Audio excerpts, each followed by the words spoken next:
Hello, hello. Good evening. I was going to say good afternoon because it's so bright. I always say that when I come to you at this time in the early evening, especially at this time of year in the southeast. It's light out until nearly, I don't know, 8, 8:30. I'll have to check when our sun is going to set. But here I am in the bright light just for you, wanting to be together and always wanting to bring you a message to accompany you in your path to mastering your most genuine confidence, your most clear communication, and then trusting that and almost that alone can bring you easily, happily in the direction of where you want to go in your life and business. And you may or may not believe that, but I have lived it enough times. I used to say that my life had a lot of chapters. At this point, and in this decade, I believe there are volumes. I have volumes of lives lived, careers had, and things achieved, and things that didn't go my way, or challenges that taught me a whole lot. And so I often come to you feeling generous, feeling grateful, and feeling like I really want to. Is it imbue? Is that the word? Somebody correct my vocabulary here. But I really want to instill or give what I've got on my mind, on my heart, that will support you to speak up, to go into action, and to create the life and business or career that fulfills you, that engages you, that makes you want to get out of bed in the morning and keep going a little bit maybe later at night. I know I have a very holistic approach, and I know that we must set some self-care time and boundaries, and I'm really good about that in my own life. It's taken me a long time to figure that out, and I still get caught up. Look at me, almost 7, and here I am coming to you. So I still get caught up in this idea that I love what I am creating and what I do so much that I want to be here with you. But it's about you today. And in my previous Facebook Live, right before this one, you can see it on in my Facebook group. I shared it there, Build Your Business Speaking. So join me over there. Yesterday or the day before, I spoke about embracing change. And this is a very challenging subject, I think, particularly for women of a certain maturity, which nowadays seems to mean like 30 and up, which is craziness, right? So we are somewhat, we are an ageist society, and a society that has for many, many years, centuries, been obsessed with youth and the beauty and the wholesomeness of youth. And this is a great thing in one way, and in another way, we're missing out on the wisdom, beauty, and experience and depth of mature women like myself. So part of embracing change is that. I am sending out a newsletter. If you don't get my newsletter yet, oh my gosh, I'm just pouring a lot of goodness in there for you. So make sure that you get your email to me wherever, private message it, go over to my website. You can grab the free confidence booster there, and then you will automatically receive the next newsletter, which is about change. And today I wanted to continue a part 2 of that by talking about how it feels to go with the flow. And the first thing that occurred to me was, well, wait a minute. Am I not a recovering control freak? Are a lot of us? I think a lot of us are. I have to check the studies and statistics on this, but I'm not going to lie. I pulled up an article I had from Psychology Today that asked this very question: are you a control freak? And the point it brought up was so amazing to me, because it was something that I learned through people tech coaching and through going into their leadership journey. And it was this: it's wonderful to have and to know your strengths and to use those to the best of your ability. Beware, like anything else, the middle way is best. Because when we over deploy a strength, guilty as charged, it becomes a weakness. And there's 2 reasons, this is according to Psychology Today, that we do that. One is an unconscious fear, and the other is an unconscious power hunger or need for power. Think about it. Both of those are, I think, uh, reactionary and from an ego-based, ego-driven, right? So let me repeat this again. When we overuse a strength and we over deploy it in relationships, in our work, in our home, in our families, in our business, it can turn into a weakness because we are over efforting or compensating or, and mind you, this can be misunderstood. I struck out of my vocabulary TOO, this idea that women are too emotional, too loud, too this, too that. So this is not about that.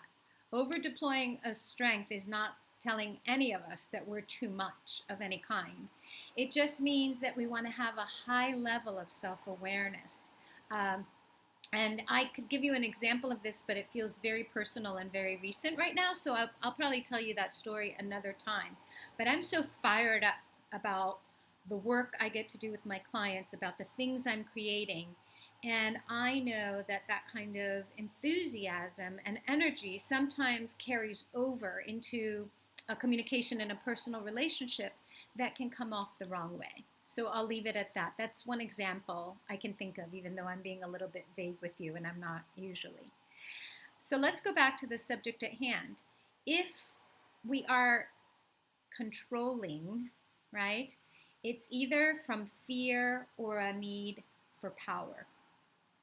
And so in order to find peace with that, to make peace with that, we want to feel from within ourselves and from our surrounding environment and from our relationships and from our work some semblance of peace, of safety, security, and stability, even though we're embracing change.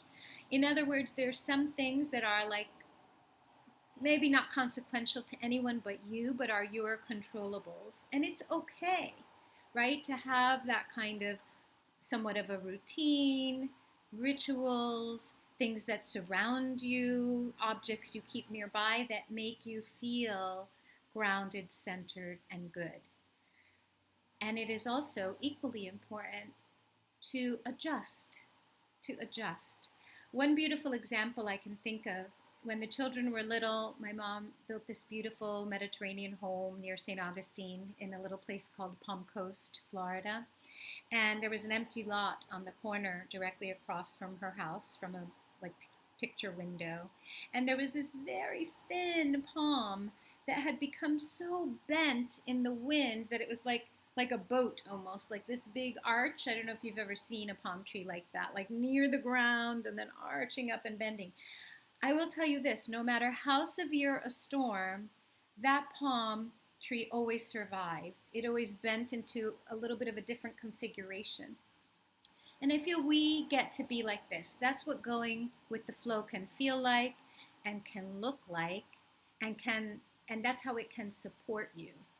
To be able to still stand in what you believe, speak your truth, and at the same time adjust, like adjusting your sails. I don't know, I'm not a sailor, but this palm tree adjusted like that, right? Adjust your sails to the flow of what's happening. As a speaker, a coach, or entrepreneur, there are some things that you're going to need to be steadfast about, but there's so much that we cannot control. And I think the way that we stay flexible or agile or adjust, I think the way that I do that is to be playful and adventurous about what the outcomes will look like. It's okay for there to be uncertainty. It's okay for things to feel ambiguous and you to just be in motion. And even when you're addressing an audience as a speaker or a client as a coach or an investor as an entrepreneur, it is important to be prepared, but it's important to free yourself enough to be present in the moment and adjust when you need to. Adjust, release, exhale, and know and trust yourself, Trust that the outcomes, whatever they are, will end up being exactly right, just in time, and what you need. If this all sounds difficult for you, challenging, and you're like, yeah, total control freak, I suggest that you Google, "Are you a control freak?" for Psychology Today, because we all love a quiz.